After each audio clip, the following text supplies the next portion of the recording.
Good morning class.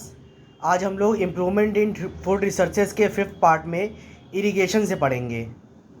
तो let's we start with the topic irrigation. Irrigation होता क्या है? तो the process of supplying water to the crop plant is called irrigation.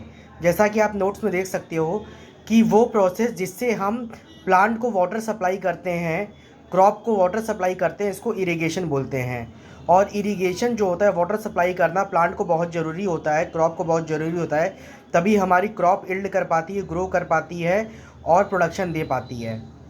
अब इसके different methods होते हैं कि भाई इरिगेशन जो होता है, खेतों में पानी पहुंचता है, वो किन किन डिफरेंट मेथड से पहुंचता है।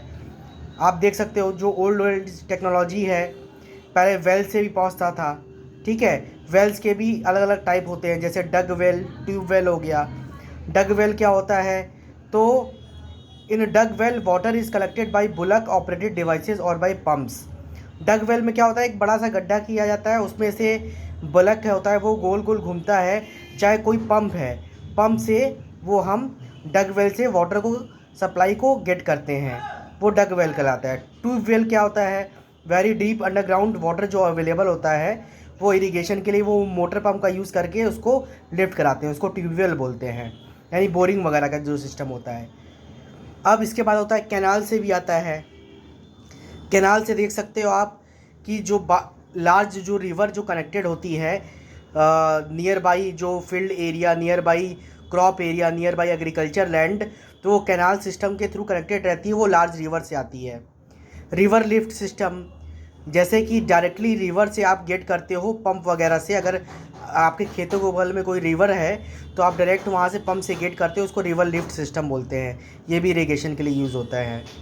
टैंक्स हो गए, टैंक्स वगैरह जो स्मॉल टैंक्स हम अपने खेतों के किनारे बना के और उसको स्टोर, उसमें वाटर को स्टोर करते हैं, तो उसके वजह से भी हम पानी का यूज़ कर सकते हैं।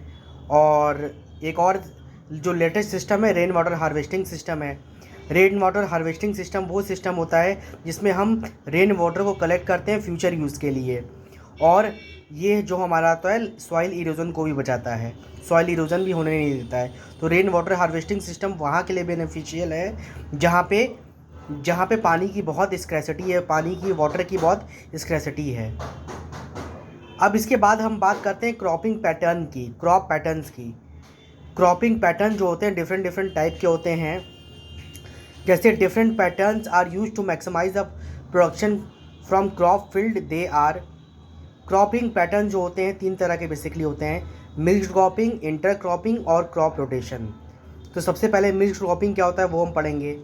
जब 2 से अधिक क्रॉप को एक साथ सेम फील्ड पे ग्रो कराते हैं, ठीक है, तो उसको हम मिक्स्ड क्रॉपिंग बोलते हैं। जैसे इस तरह की खेती होती है, सेम फील्ड पे एक साथ 2 से अधिक क्रॉप को ग्रो कराते हैं एक ही टाइम में, उसको मिक्स्ड क्रॉपिंग बोलते हैं। जैसे वीट और ग्राम का होता है, वीट और मस्टर्ड का भी होता है, ग्राउंडनट और सनफ्लावर का होता है। इसी तरह बहुत सारे क्रॉप्स होते हैं, उनकी खेती एक साथ की जाती है। इससे क्या होता है कि दोनों ही क्रॉप क्या होते हैं, सॉइल से अलग अलग न्यूट्रिएंट्स गेट करते हैं और वो ग्रो करते हैं, और इस तरह से हमको पैदावार भी अच्छी मिलती है और एक साथ हमको डबल क्रॉप का फ़ायदा भी मिल जाता है।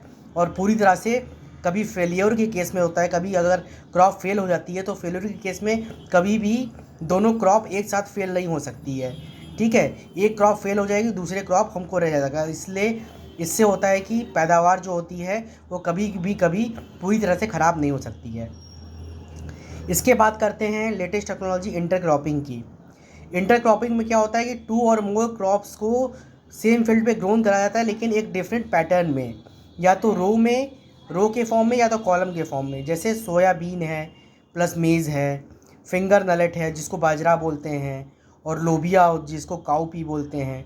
तो ये एक डिफरेंट पैटर्न में ग्रो कराए जाते हैं, इसको इंटरक्रॉपिंग बोलते हैं, जिससे कि पूरी तरह से एयर हो गया, सनलाइट हो गया, ये पूरी तरह से इनके बीच पहुंच पाए।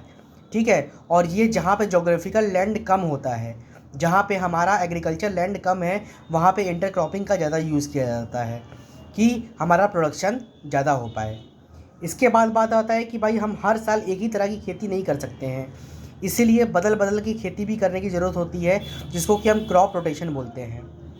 क्रॉप रोटेशन जो पॉलिसी है, डिफरेंट क्रॉप्स को after one another on the same field grow कराना, बाय रोटेशन टेक्निक से। ठीक है, ईयर बाय ईयर जो होता है रोटेशन टेक्निक से डिफरेंट क्रॉप को ग्रोन कराना। अगर सेम फील्ड पे अगेन और अगेन सेम क्रॉप को ग्रोन कराएंगे तो उसके न्यूट्रिएंट जो होंगे वो सॉइल से निकल जाएंगे और वो फर्टिलिटी डिक्रीज़ हो जाएगी। तो सॉइल फर्टिलिटी को बढ़ाने के लिए भी एडवांटेज है कि क्रॉप रोटेशन करते हैं। और ये पेस्ट और वीड्स का भी कंट्रोल करता है, ज़्यादा खरपतवार नहीं उगने देता है और वीड्स वगैरह अनवांटेड क्रॉप्स भी नहीं ग्रोन करती है। और जो several crops can be grown in succession with only one soil preparation.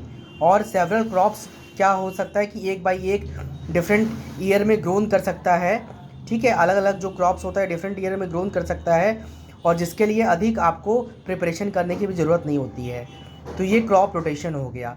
तो ये 3 क्रॉपिंग पैटर्न के बहुत ही एक इम्पॉर्टेंट टेक्निक हैं जो कि हम यूज़ करते हैं अपने खेतों में पैदावार बढ़ाने के लिए। कौन कौन सी टेक्निक हैं वो हैं मिल्क क्रॉपिंग, इंटर क्रॉपिंग और क्रॉप रोटेशन। मिल्क क्रॉपिंग क्या होता है? 2 और मोर क्रॉप को साइमल्टेनियसली एक साथ ग्रोन कराना सिमिलर फील्ड पे।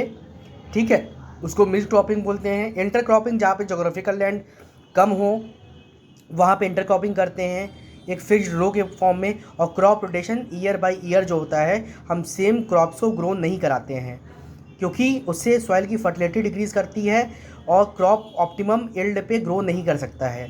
इसीलिए हम क्रॉप रोटेशन करते हैं, यानी कि 1 या 2 साल 3 साल पे हम डिफरेंट क्रॉप की ग्रोन करते हैं फील्ड में। तो आज के लिए इतने, इसके बाद मैं नेक्स्ट वीडियो बनाऊंगा उसमें क्रॉप प्रोटेक्शन इम्प्रूवमेंट के बारे में बताऊंगा। Thank you.